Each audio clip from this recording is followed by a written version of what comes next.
Good morning. Good morning. Welcome to the Edmonds Unitarian Universalist congregation. My name is John Tucker, and I am serving as your worship associate this morning.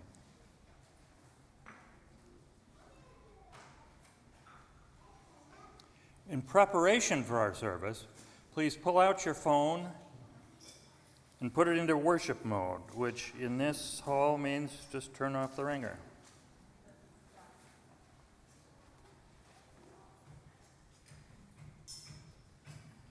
We welcome all of you to our service, especially those of you who are searching for a spiritual home. Many of us were once seeking for something larger than ourselves, to which we could belong, a sense of rootedness to hold us as we create meaning together. We do that well here, but not perfectly. In this congregation, we strive not for perfection, but for authenticity and connection. Whether it's your first time in worship with us or your 100th time, we hope that you'll find here questions that stretch you, people to befriend you, and religiously liberal values that challenge you to join us in loving boldly, living justly, and welcoming radically. If this is your first Sunday with us, we're guessing that you want to know more about us, and we want to know more about you, so that we can help you connect with the things that you're hoping to find in this faith community.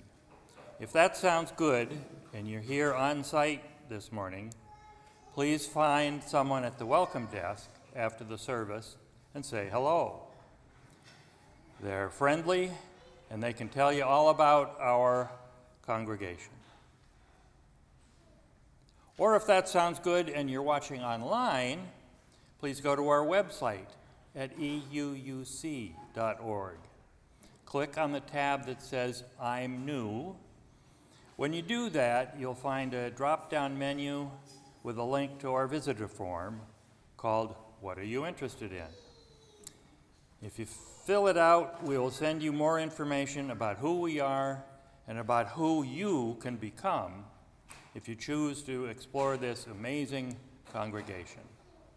What happens after that is up to you. We invite, you choose. If you're here on site this morning and you'd like to gather to socialize after the service, please feel free to go out the double doors at the back of the hall, grab a hot beverage, and join us for a coffee hour.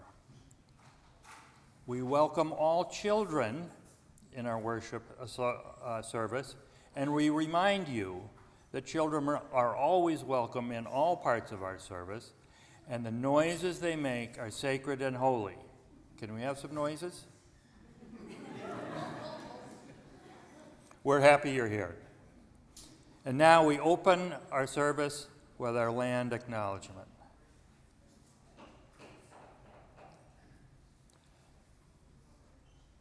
Let us remember that our congregational home, this site on which we are gathered this morning, is placed on the ancestral lands of the Snohomish people who have inhabited this region of the Salish Sea since time immemorial, and who continue their livelihoods on these lands today. May we all live and learn humbly as allies to the Snohomish.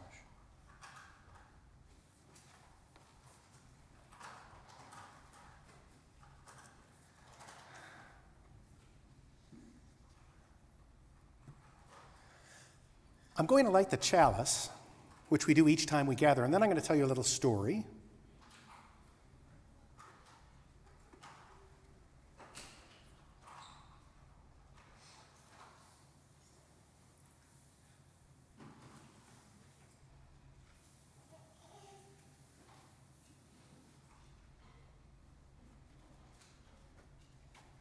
It's a little flame this morning. The story is by a Syrian writer, Muhammad Kaf. His story mentions the town of Aleppo, which is the capital of Syria. And this story is timely in part because of the actions of Washington's State Attorney General Bob Ferguson back in 2017, who convinced a federal district court judge to overturn an executive order by the Trump administration that had shut down immigration to this country from Syria and 6 other majority nations. 7 years later, Bob Ferguson is still the Attorney General of the state of Washington, and he's running to be the governor of the state of Washington. And 7 years later, former President Trump is running to be President of the United States again. The moral of this story is that our actions betray our beliefs. And thank goodness. I'll say that another way. What you do can tell us about who you are. The story by Muhammad Kaf is entitled, "My Grandmother Washes Her Feet in the Sink of the Bathroom at Sears."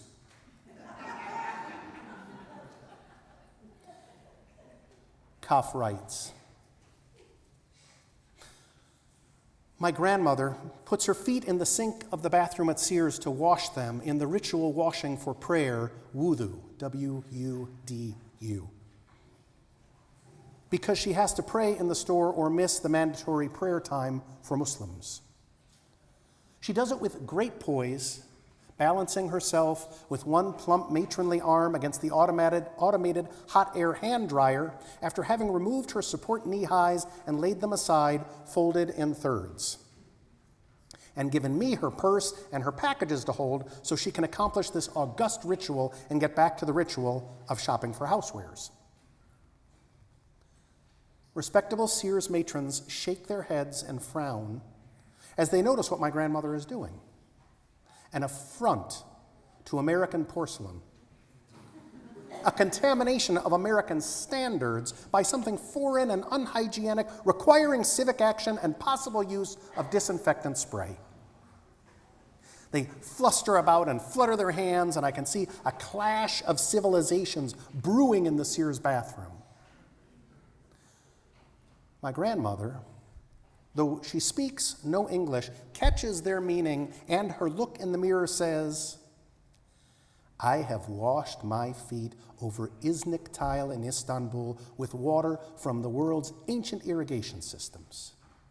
I have washed my feet in the bathhouses of Damascus over painted bowls imported from China among the best families of Aleppo.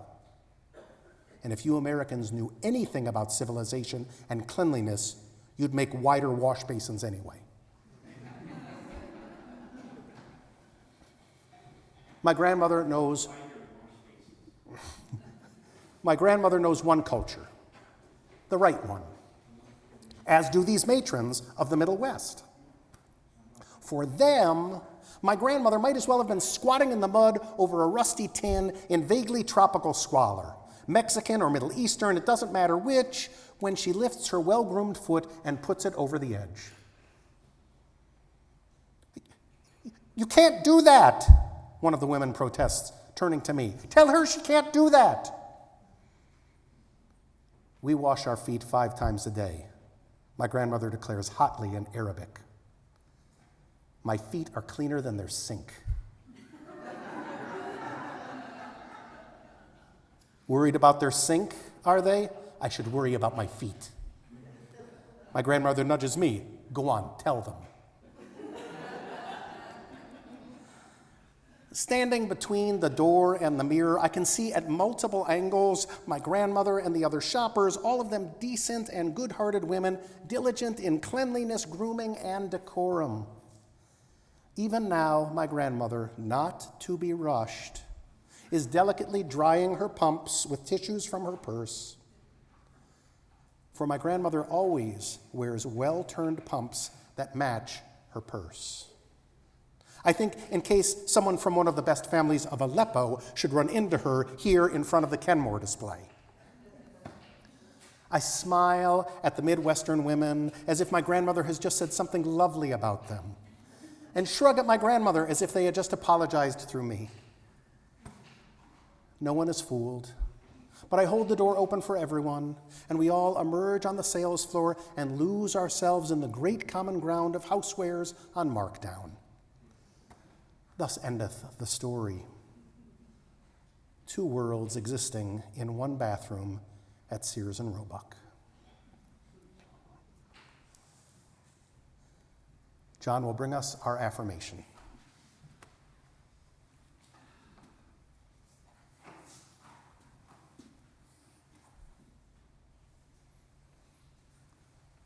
Let us now say our affirmation. You can say it out loud, read along, listen to the group, or participate any way you wish. We need each other, and so we come to this place to work and dance and laugh and cry and think. We call ourselves a religious community, not because this place is in itself holy ground, but because what we do here and say here and are here make it so. So let it be.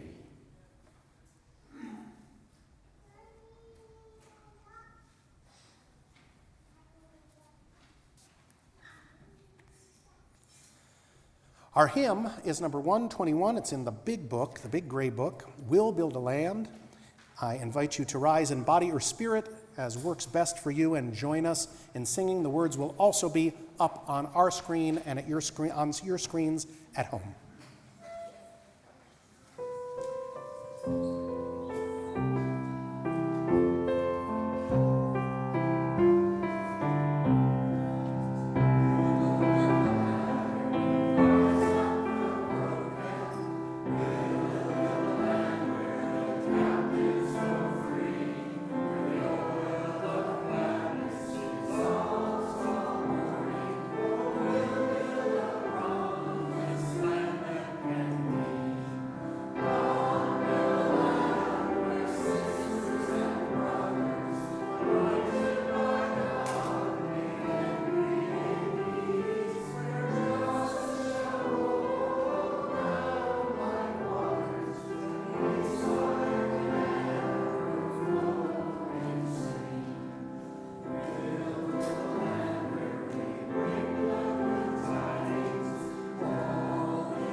We are now going to be joined by our Director of Religious Exploration, Helena DeRoche.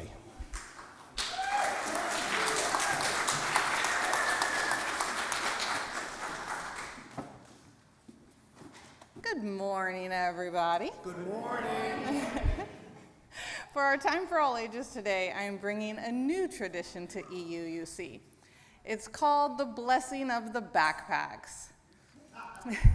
When I first became your Director of Religious Exploration, I joined an amazing group of UU religious educators that are doing really cool things in UU congregations all over the country. And one of the best parts of being in this group is that everybody shares what they have, what they're doing. It's really quite beautiful. They shared this cool thing with me called the backpack blessing. I was so intrigued. This sounded like something fun that we had to do. A backpack blessing is one way that we can thank all you young folks for being a part of our community and for allowing us to be in community with you. This ceremony is to say that to you that we've got your backs and that we hope this coming year is bright and beautiful, while we also know that it might be a lot of hard work too. Now we know that your backpacks are full of important things that help you to be successful during this school year. And I have a backpack too. And I brought it along with me this morning so that my backpack can also be blessed. And so that I can show you all of the things in my backpack that are absolutely essential to me and to the job that I do here. Okay. And it's a big backpack, so we'll see. And I'll somehow stay by the mic for you. You want me to hold it while you do that?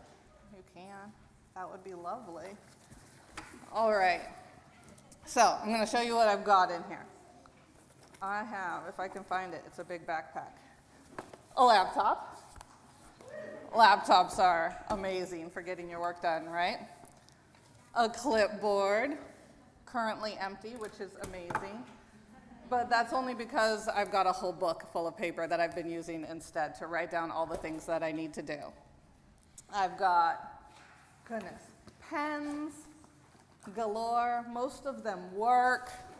And I've even got in this little side packet some Band-Aids, in case something goes wrong. All of these things are important, but they're really just tools. And I could probably do my work without them, but they do make my work easier. There are some other things in here, though, that as a Unitarian Universalist, I would find really hard to be without. Those things are, well, they're actually kind of abstract. So justice, I have this amazing justice here. Oh, she dropped. This is Ruth Bader Ginsburg. And Justice Ginsburg reminds me to make sure that everyone gets a chance and has their voice included. And also that sometimes we need to dissent.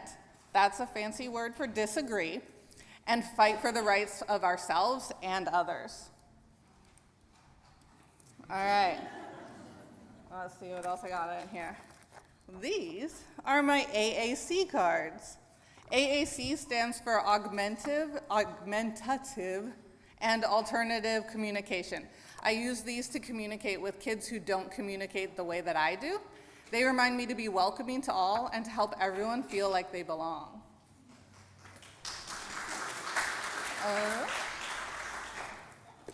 This is a fun book. It's in my office if you want to borrow it. I'm almost done with it.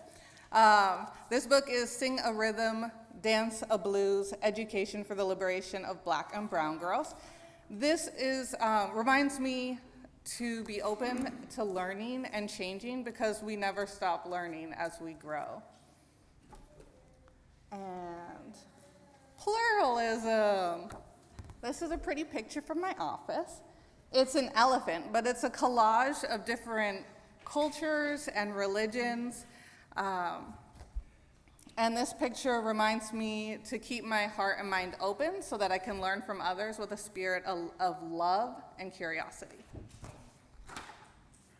Interdependence. Let's see if I can find you in here. This is my pocket chalice. Oh, no, not a pocket chalice. I have one of those too. This is my pocket altar. And the trinkets that I keep inside of it remind me that I'm a part of a greater whole. It reminds me that we need each other and of the importance of doing our part to care for the web of life on this amazing planet that we live on. Okay, and generosity. Generosity's in here because it has to be easy to read. And in here I have snacks, granola bars, and applesauce, because sometimes we run into someone who's hungry. Keeping extra food with me allows me to be generous and to help others with a spirit of gratitude and joy. Do these things sound familiar to you guys? All right. Those are our shared values, the values that we as Unitarian Universalists agree to hold close to our hearts and bring to life throughout our days. And speaking of hearts, I almost forgot. Love. Love is the center of our faith. So I always keep a reminder close by because I want everything that I do to be centered in love. Okay, there's something else cool in here, guys. There are some little stowaways that some of you have met.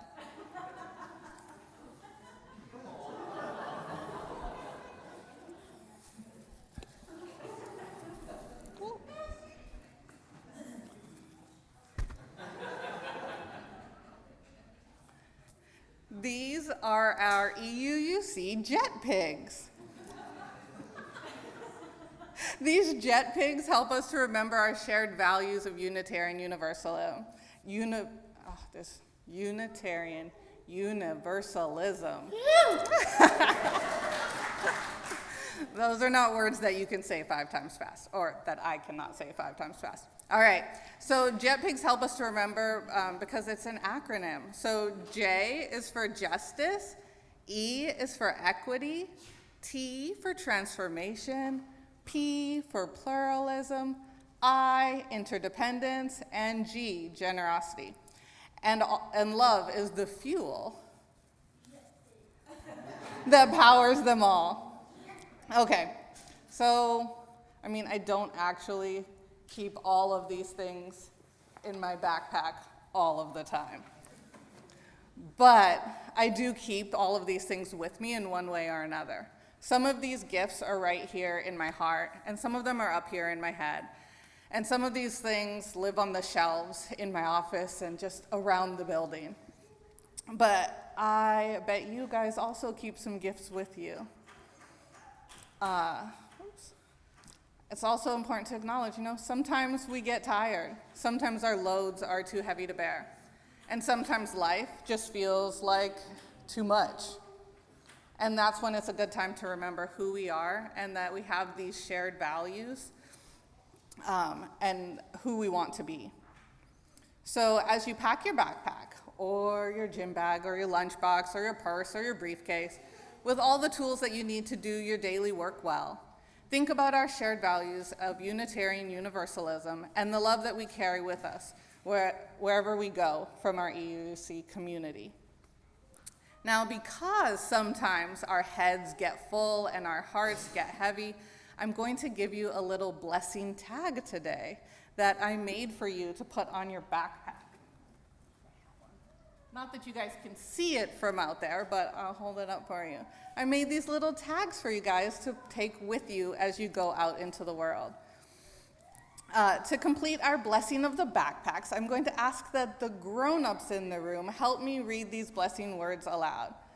Grown-ups, you can either read from the screen, the words will be up there, or you can look over at kids, we've got them sprinkled throughout as you repeat after me. I will read a line of words aloud, and then you can repeat it, and we can bless our children with them. May your mind be open to new learning. May your lips bring truth into the world. May your hearts do love and your hands do the work of justice as you go your way in peace. May it be so. When we sing you guys out, June will be handing out blessing tags as we leave the Chapman Hall. And we will attach these Jet Pig blessing tags in class. So you can just go ahead and bring them with you to class, and we'll put them on our backpacks.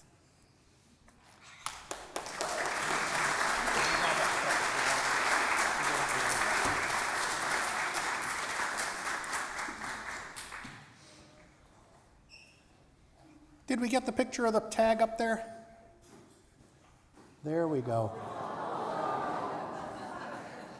Your director of religious exploration, Alana Desrochers, made those things. That's who she is.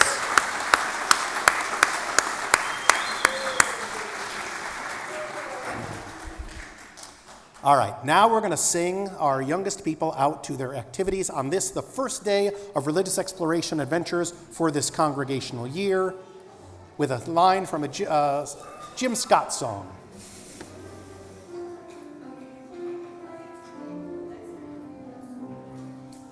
Go your way in peace, wander as you may.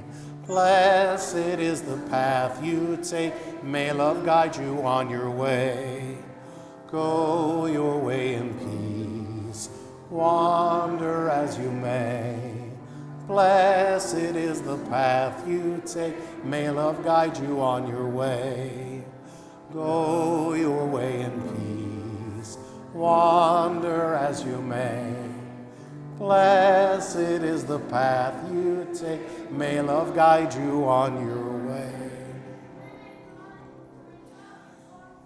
When you have a moment in coffee hour or at another time, please express your gratitude to the adults and young adult leaders who are making this morning's adventures possible.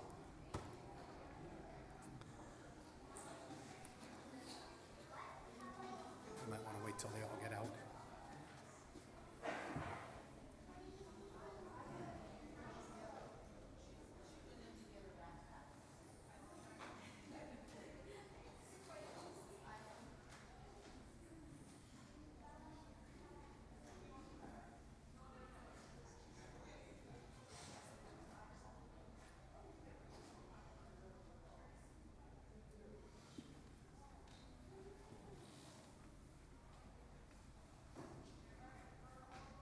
And now, if you will find a comfortable position, place your feet on the floor, relax your head and neck, soften your gaze or close your eyes.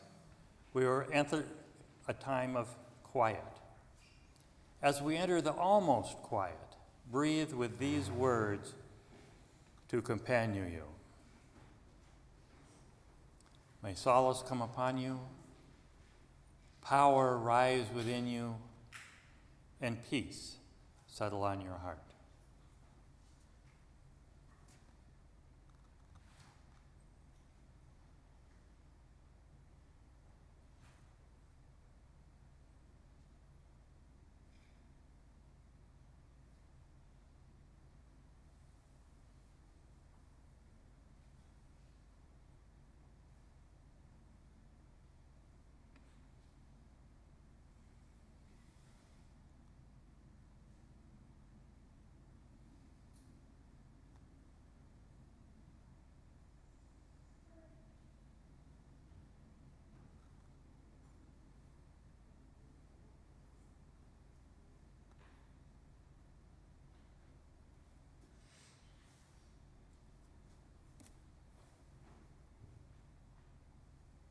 May it be so.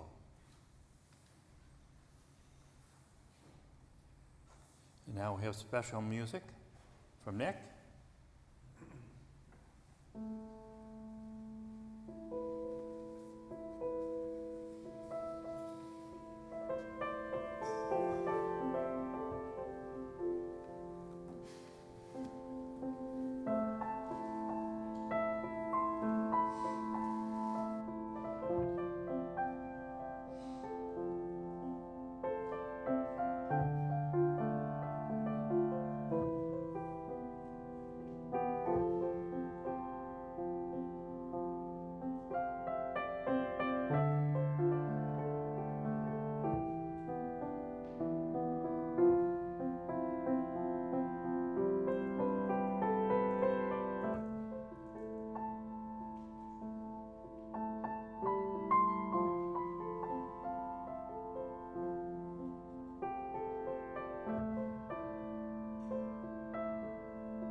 The title of the service is Blessing of the Backpacks and Other Important Things.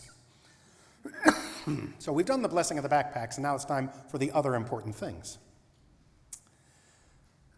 We've blessed the backpacks, and we've sung the youngest members of our community on their way to have their adventures, so now it's time for us to have ours. We'll start with a story that happened to me last week. Last week, I got to meet an Ethiopian person at a social gathering. They were lovely, and we talked about many things, including families. They told me that their oldest child was graduating from college and had come home to live with them in their home. They said that when their oldest child arrived, their youngest child suggested to their older sibling that they should go find a place of their own and get out of there. Apparently, the youngest had gotten used to having a little more space and a little more attention while the eldest was away for a few years. Perhaps some of you can resonate with that. The person I was speaking to is one of the parents of those, maybe not children even, but young people. And that parent said that they helped that youngest child come correct, saying something like, "We are Ethiopians, and we live by Ethiopian culture. We do not live by American culture." The parent explained to me that in Ethiopia, it is common for children to live with their parents in their parents' home unless and until they marry. And that in Ethiopia, parents are always the parents of their children, and children are always the children of their parents. The whole tone of the story was warm and loving. I think the family has lived in the United States for a long time. The parent works in the United States, and the children go to school in the United States. And what was interesting to me is how they named and claimed that their family lives by Ethiopian cultural standards, and how they compared that to and contrasted it to what they have experienced as American culture. Now, it may have been a convenient shorthand on my new friend's part, but I was trying to imagine, in a country as large as ours, and presently as divided as ours, and in so many ways as diverse as ours, if it is possible to describe a single American culture, or even a reliable average of American cultures.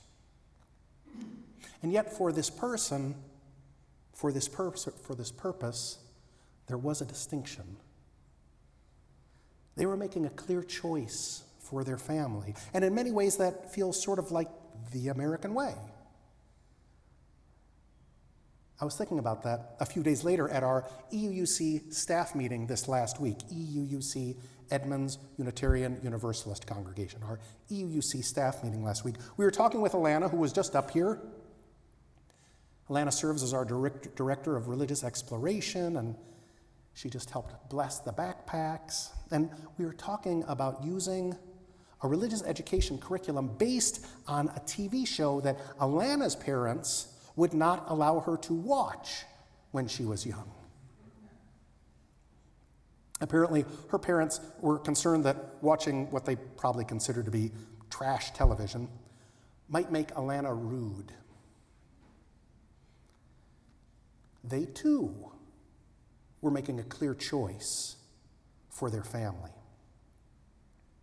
And then I was thinking back on my own upbringing, where I had pretty much unfettered access to the television of my own era.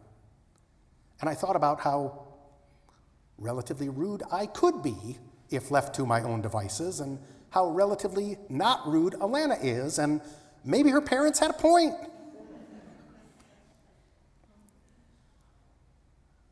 You know, whether or not it's true or real that we have freedom of choice, I suspect that there are plenty of Americans who expect to at least have the experience or the illusion of having freedom of choice. My grandparents, on both sides, were born in another land and emigrated to the United States. They met, they married, they had kids who turned out to be my parents eventually, and they raised their kids, my parents, to assimilate as Americans. My grandparents were Eastern European, but they were clear that they wanted to raise American kids. And there are plenty of likely reasons why they might have wanted to do that in the early part of the last century. And in some ways, those kids they raised, who became my parents, raised me to be an American kid. I was sort of trained to not pay attention or to ask questions about where my grandparents came from. So one of the results is that I think of myself as an American. And by our laws and customs, I am. And I think the children me and my spouse have been raising probably think of themselves as Americans, though I haven't asked them that point blank. So this got me to thinking about Unitarian Universalism, the Unitarian Universalism of my childhood, with its sort of optimistic onward and upward, forever and ever projections of the trajectory of the world baked right into it, and of our endless present-day efforts to continue bending the arc of the universe toward justice. That bending the arc idea dates back to Unitarian minister Theodore Parker in 1853. It was given new and wonderful life by the Reverend Dr. Martin Luther King Jr. in 1958 and 1964.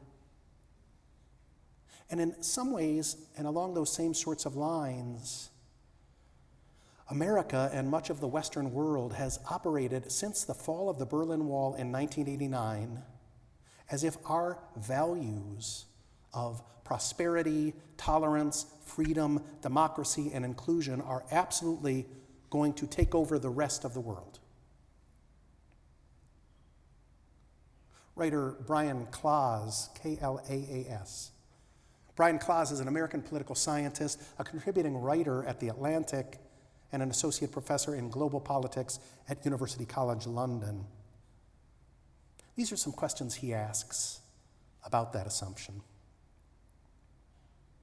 As countries become richer and more globalized, do they become more liberal, more tolerant, and more inclusive? Are we heading toward a world where the values of liberal democracy are simply universal human values? I'll shortcut it for you. Probably not. And that's not new news. What else isn't new news is that we in the West can be outright hostile when someone suggests that our Western values might not be for everybody. How is that possible? Let me back up a bit. Recently, Brian Klaas wrote an article entitled "The Great Global Divergence of Values." I'm going to shorthand a piece of it for you, but if you want to read the whole thing, it's available online on Substack, where he publishes.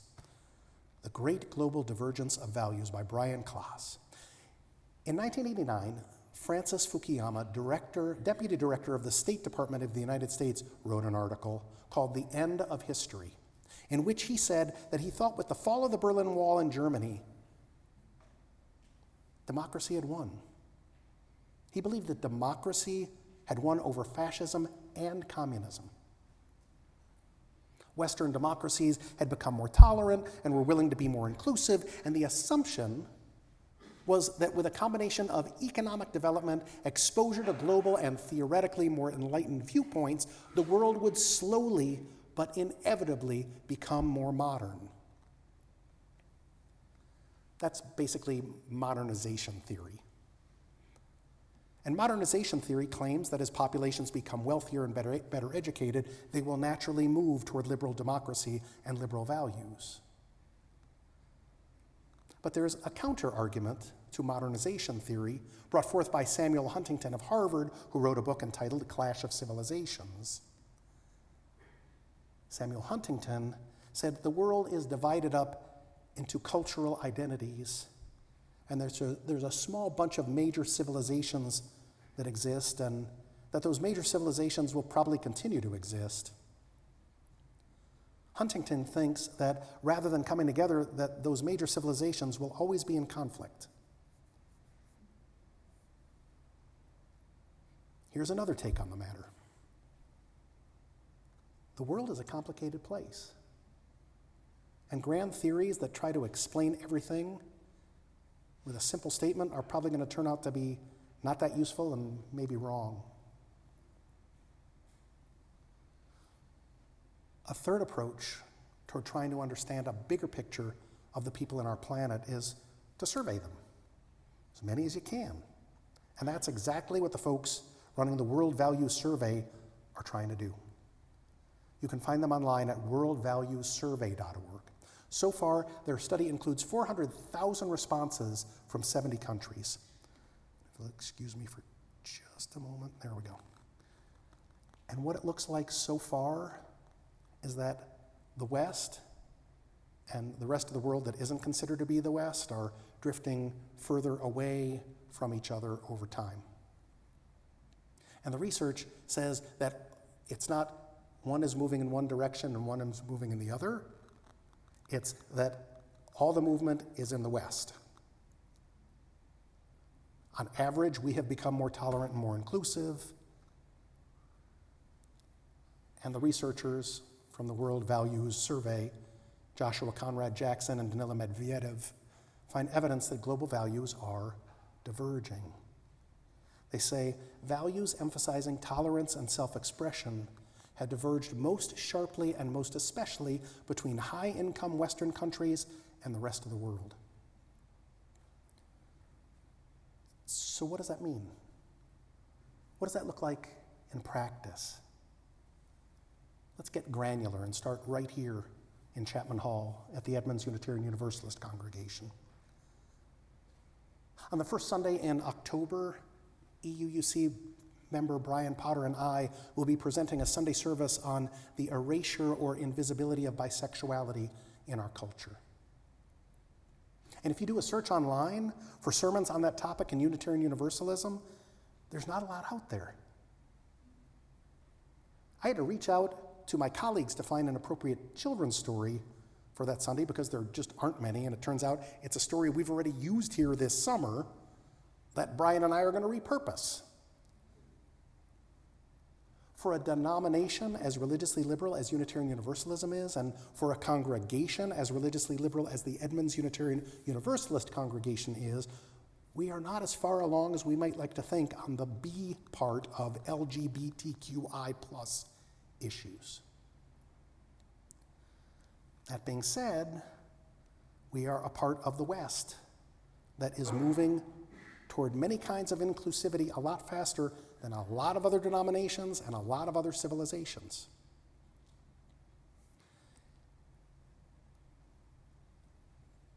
To be clear, it's not so much that other nations and cultures have been backsliding, though there are a notable few. It's more that they've pretty much stayed where they are while we've been moving. I imagine that can be said of differences between some places in the United States as well. Some want to change and some want to stay the same. In the United States, we're seeing the effects of long-term organizing to change the makeup of legislative bodies and the courts that shape much of our lives for the express purposes of moving our values and practices in directions that some of us love and some of us loathe. By the way, as an important aside, the bigoted fantasy about dogs and cats that's in the media right now is designed to distract you from Project 2025. Let's stay focused.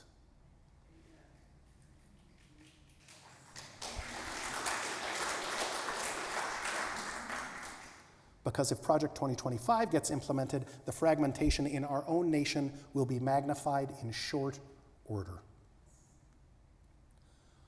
So the world isn't seeming to be much of a melting pot of cultures and values these days, and neither are some parts of the United States. I think the America that my immigrant grandparents came to thought of itself as a new kind of nation, a nation of many different kinds of people who would become more and more alike over time. And maybe that was true for a while, because people who came here believed in the importance of becoming whatever it meant to become an American. Or maybe that was true for a while because people who came here didn't think they had much of a choice but to become American if they were going to be in America. My parents, born in the United States, were given sort of American-sounding names. Their parents, my grandparents, told them almost nothing about where they had come from or why they had come to America. My parents gave up the religion they were raised in, chose Unitarian Universalism, and gave me sort of a Scandinavian-sounding name that could credibly believed to be American, Eric Charles. And as far as I knew, I was an American. And I grew up assuming that I knew what it meant to be an American, even though now I know that people from other lands trying to become citizens of the United States have to learn far more about our country than I ever did.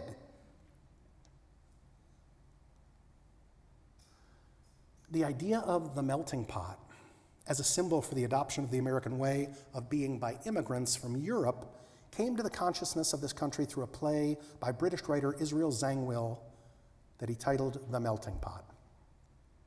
In truth, the idea of the melting pot was about getting immigrants to conform to Anglo-American ideals of what it means to be a citizen. It was expected that people would come to this country, leave their old world ideas behind. You like that title? Old world. Leave their old world ideals behind, learn English, and build America. My mother's father left his family's name on Ellis Island and started life with a new one. And to be clear, the melting pot is one way to deal with trying to integrate lots of different kind of folks into one place. But there are other ways to support different kinds of people in living together. One of them is cultural pluralism.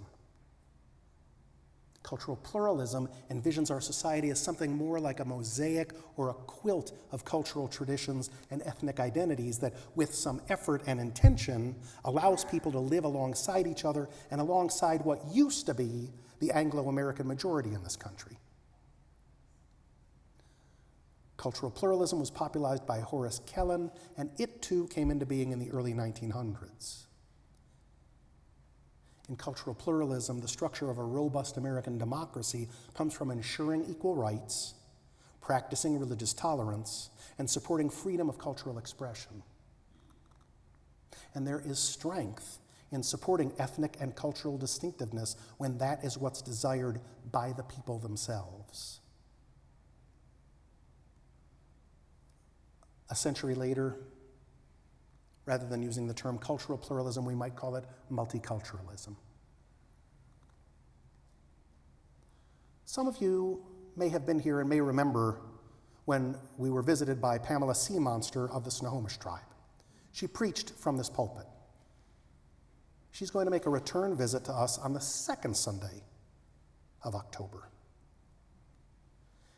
As a Snohomish tribal member, she is in a good position to give us some perspective on the degree to which American culture can be viewed as a whole made-up thing that once upon a time wasn't here at all.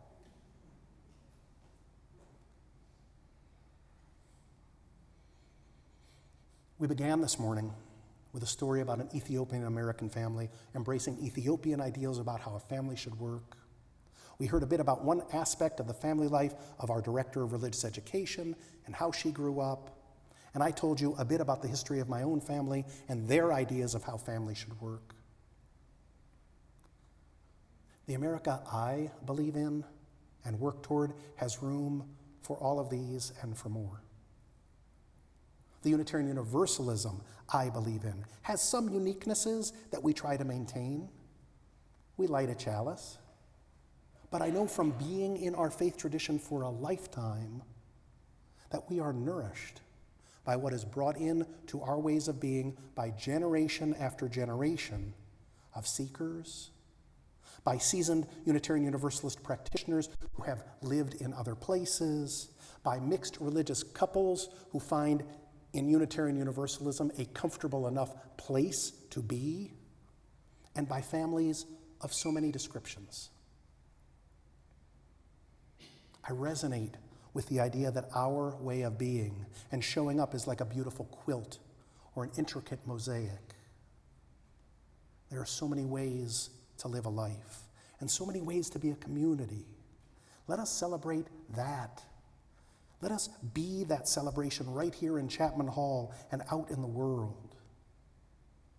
We can set an important example. This morning we bless the backpacks of our young people with the shared values of Unitarian Universalism.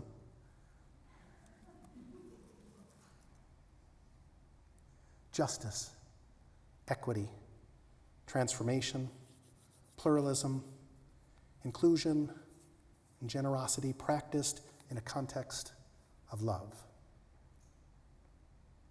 I hope our own backpacks will be equally blessed by those same values, and that we will practice carrying those values with us wherever we may roam.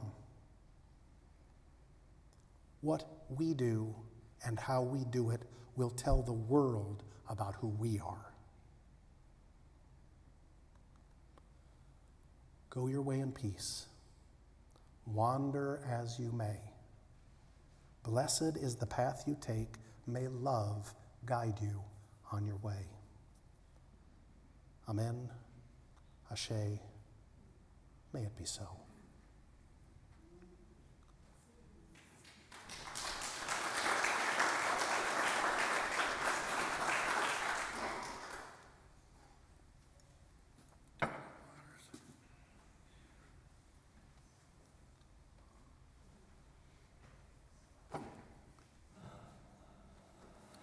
Please join us now in hymn 1028 in the Teal hymnal, The Fire of Our Commitment.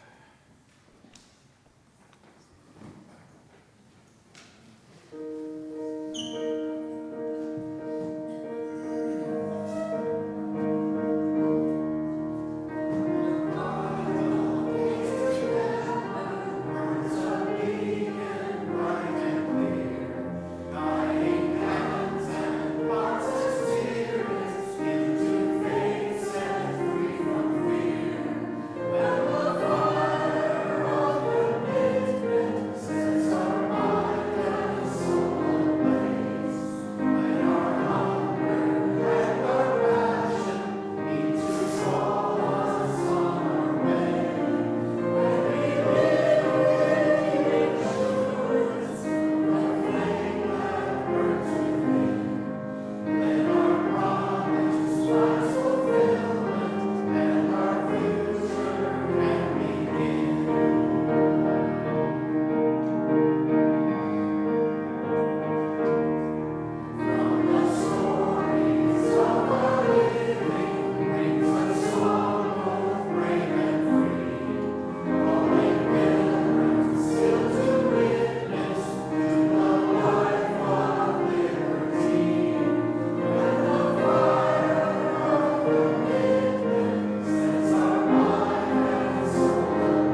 We have a ritual of reflection.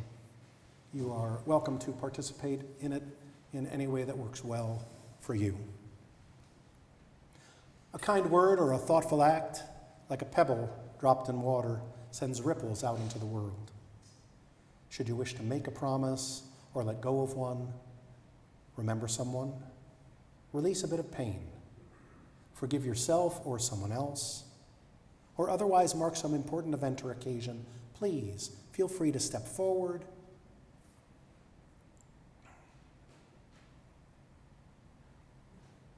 Drop a pebble in the water, mingling the ripples of your intention with the ripples of other people in our community. During this quiet time and as the beautiful music plays, please feel free to come forward and place a pebble in the water. Please approach by the outer aisles and return by the center. I will drop one pebble for all those whom we wish were here with us today, and another for all those who we wish were here.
May it be so.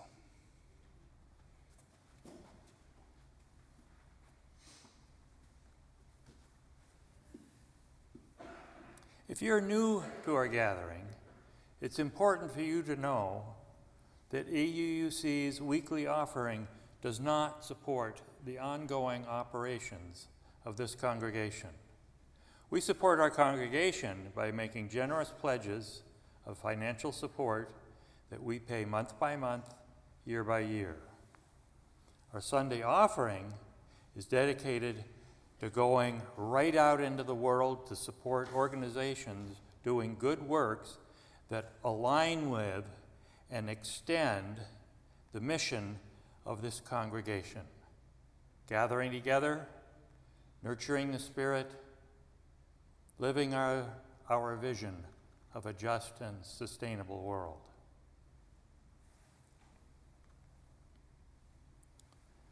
The September cause of the month is the League of Women Voters of Snohomish County. LWVSC is a nonpartisan political organization that encourages informed and active participation in government. It is open to all people. The League of Women Voters is an activist, grassroots organization that believes all of us should play a crucial role in democracy. They do not endorse or oppose political candidates or parties at any level of government. Their advocacy positions are based on the merits of each issue after careful study and consensus. League members vote on a specific focus for each fiscal year. This year, they are focusing on legacy forests and restructuring reform. The funds donated by EUUC will be used by the League to offset the cost of printing the pamphlet, Your Voice Matters, the annual guide to your elected officials, as well as to continue other voter education efforts, such as candidate forums and other educational forums in Snohomish County.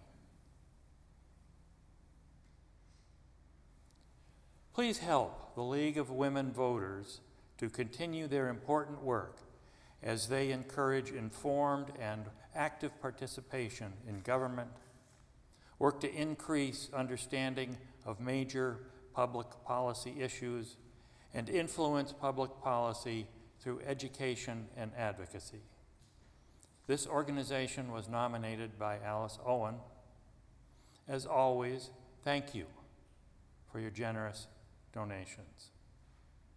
If you have an organization that you wish to nominate for Sunday Cause of the Month, we invite you to fill out the online information form at EUC/Sunday Offering. If you're online, or if you're on site and have your phone in your hand, you can find and donate to the Sunday Cause of the Month on the EUUC website, on the Give to EUUC page found under the Giving tab. Or if you're on site and have cash or a check with you, there are boxes right out in the narthex where you can contribute. Just go through the doors, turn around, and you'll see one underneath the screen on the wall, and the other one is over by the coffee. Please be generous within the limits of your budget. And now it's everyone's favorite part of the service is announcements. Woo!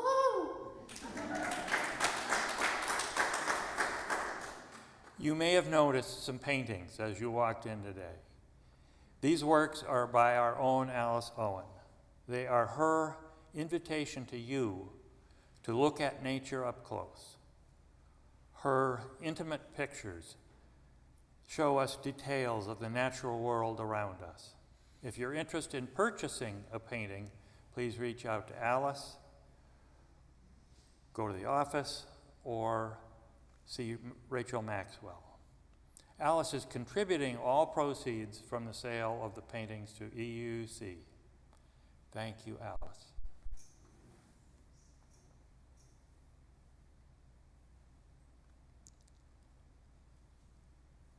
It's time to register your children for a new year of religious exploration.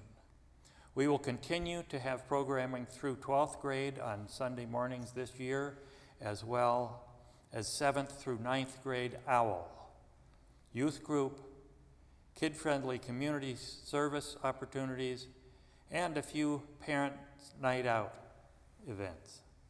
The registration form can be found on the EUC website under the Families tab. Join us at CBEC for a weekend of fun, friendship, and relaxation. EUC's annual fall retreat is Friday, September 20th to Sunday, September 22nd. Enjoy historic lodging, lush outdoors, and delicious food catered. Spots are filling up quickly. Reserve yours now. Full payments are due today. Contact CBEC at euc.org if you have any questions.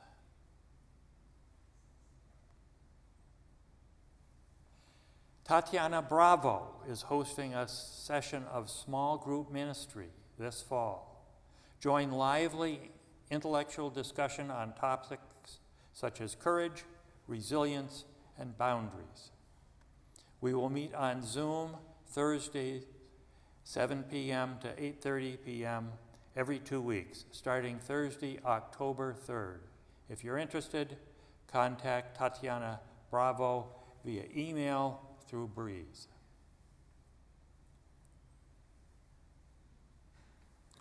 Join us for First Sundays at EUC from October through May. Enjoy the service, join in a community lunch afterwards, and stay for a workshop, building our skills to make real the collective liberation we aspire to. There will be special programming for kids. These 8 Sundays will be a great way to live all 3 aspects of our mission. We gather together, nurture our spirits, and live our vision of a just and sustainable world. We're able to fund the religious exploration programming and lunches for our First Sundays through a generous donation from a member of the congregation. Do you want to learn about Breeze? Breeze is EUC's church management software and member database. You can check your pledge or find contact information for a friend. If you haven't found your way around Breeze yet, and you would like to, contact Gail Smith, and she'll help you get started.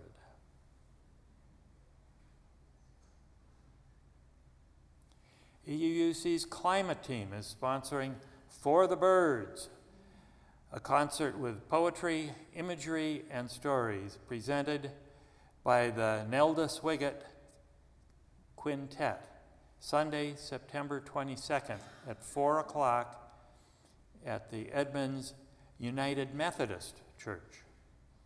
Tickets are available at Eventbrite. Follow the QR code on the screen or at the social desk in the narthex. And happening today on site, come join the EUC Democracy Action Team in postcard writing against I-2117, which would significantly weaken Washington's Climate Commitment Act. We will be meeting in the fireplace after the service on September 15th.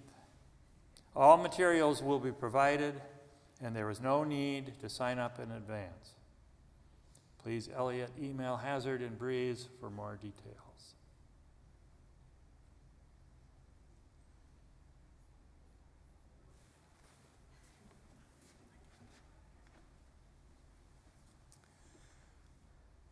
Please join me in saying the words printed on the screen as we release the flame of our burning chalice. We release this flame, but not the light of truth. We release this flame, but not the warmth of this community. We release this flame, but not the fire of our commitment. These we will carry in our hearts until we meet again.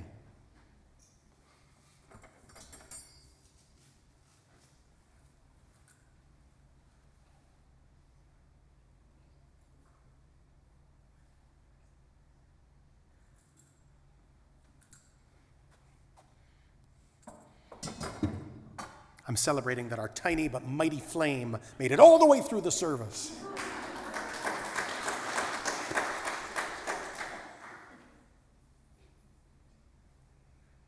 With gratitude to everyone who makes this Sunday and this congregation possible, we will have walking out music played by our own Nick Maxwell. You're welcome to remain here in Chapman Hall to enjoy the walking out music. You're welcome to get up and go to the narthex, grab a beverage, come back in here, go out to the playground, hang out with the parents. It is so good to have you here. Thank you, and enjoy your day.